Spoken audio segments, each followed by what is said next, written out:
British scientists and engineers are helping to rebuild Ukraine with a project to recycle rubble from destroyed buildings and then turn it into concrete. It's the first scheme of its kind, partly funded by the British government.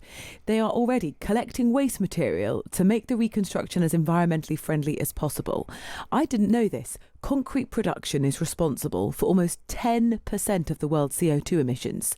Joining us now is Roman Puchko from ReThink. It's the Ukrainian organisation working on the project. Roman, good morning. Good morning. Good morning. It goes without saying that the toll of destruction is so significant in Ukraine. You are, at this point, collecting up sort of building waste material. What's the plan? So basically, we are having a massive challenge of debris and rubble as a result of Russian full-scale invasion.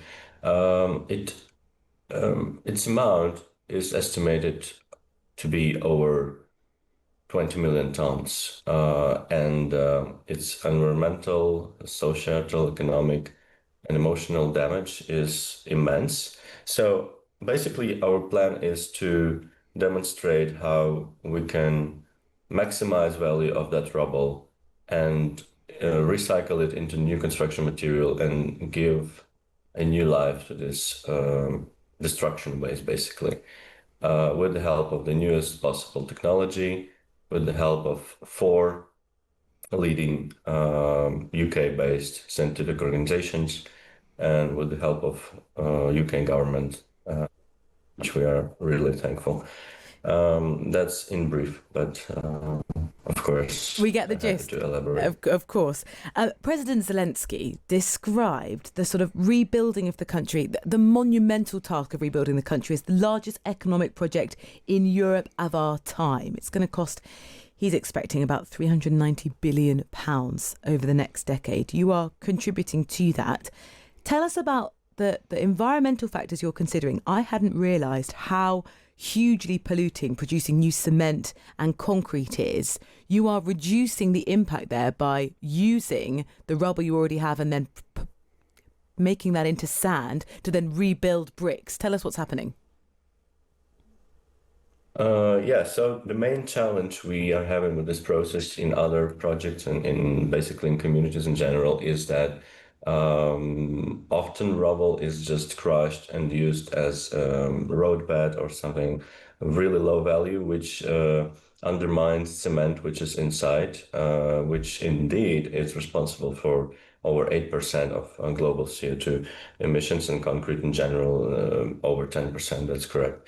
So what we are trying to do is to kind of increase the value of reusing these materials and kind of separate ultrafines, which are in the cement, separate gravel, separate sand, and use all those materials in new construction, which would substitute new gravel, new sand, and new cement. So basically, that's it. And you can use those building materials. Now, this is a really difficult question to ask. There's one school in Kharkiv, I believe, that has been rebuilt 3 times. The question I know you've been asked before is it a futile effort to rebuild things while the invasion continues and the bombs still come? We Ukrainians are doing this anyway, and we will continue doing it. There are many examples of things like that also in Sumy region. But it's about resilience, it's about willingness to leave and to kind of rebuild your own community. So what Russians really want is to put us into this dark mood of,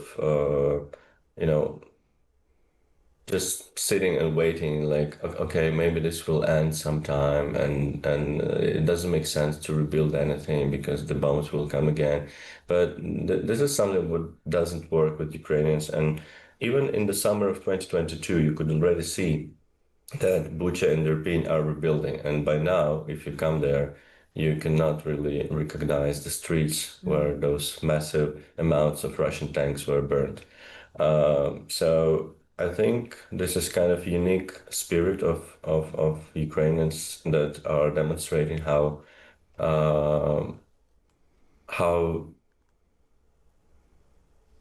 really willing to stand up and demonstrate that it's not possible to bring us down, and it's not really possible to kill our, like fate in better life. So yes, I think we will be rebuilding, and the reconstruction is going on.